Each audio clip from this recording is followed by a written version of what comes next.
হে hi everyone, ready হতে এত দেরি হয়ে গেছে কি বরযাত্রী চলে এসেছে। তো আমরা উপরে দাঁড়িয়ে দাঁড়িয়ে বরযাত্রী দেখছিলাম। তো এই আমার লুক, বিয়েতে আমি এটাই সেজেছিলাম আর কি। কেমন লাগছে তোমরা কমেন্টে অবশ্যই জানিও। আর আমরা বরযাত্রীর সাথেই আসছিলাম, ততক্ষণে দেখছি সামনে থেকে কন্যাযাত্রীরাও আসছিল। তো ওরা ওয়েলকাম করার জন্য অর্ধেক দূরে এসছিল। তো দুটো দল মিক্সড হওয়ার পরে এখানে প্রচুর ওরা দুটো দল মিলেই খুব নাচানাচি করেছে, খুব এনজয় করেছে, ওগুলো আমরা সব দেখছিলাম। আর ওই দূরে প্রান্তে বাবা দাঁড়িয়েছিল। তারপরে আমরা যাই একটু বরকে দেখতে।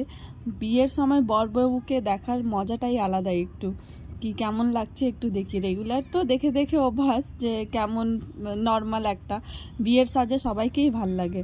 তো এই ভীমদা, এনারই বিয়ে, ভীমদার বিয়ে। তো ওর ওয়েলকামের জন্য কন্যাযাত্রীর দিক থেকে প্রচুর ফটকা ফাটানো হয়েছিল, অনেক ফটকা ফাটাচ্ছিল, অনেকক্ষণ ধরে আমরা দাঁড়িয়েছিলাম।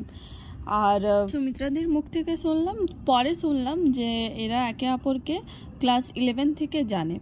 তো যাই হোক, এরা নিজেদের ভালোবাসাকে এত সুন্দরভাবে একটা অনুষ্ঠান করে দুটো পরিবারকে মানিয়ে এত সুন্দরভাবে বিয়ে করেছে, এটাই যথেষ্ট। ভালো, বেশ ভাল লাগে এটা দেখতে। তবে এখানে আমরা মানে বরযাত্রীর দিক থেকে যারা বড় আর কি, তাদেরকে ওয়েলকাম করা হচ্ছিল।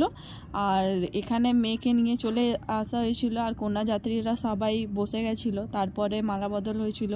তো আমি ওয়েট করছিলাম সিঁদুরদান হয়ে যাওয়ার পরে আমরা চলে যাব ঘুমাতে, কারণ পরের দিন আবার বাবা চলে আসবে।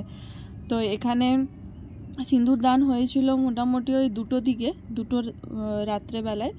আর রুমে এখানে সিঁদুরদান হচ্ছিল। হ্যাঁ, মানে সিঁদুরদানের সময় আর কি কাউকে দেখতে দেবে না, প্রথম যেটা সিঁদুর পড়ায়, এটা তো ফটোশ্যুটের জন্য করছিল। তো সেটা দেখার পরে আমরা রুমে চলে আসছি।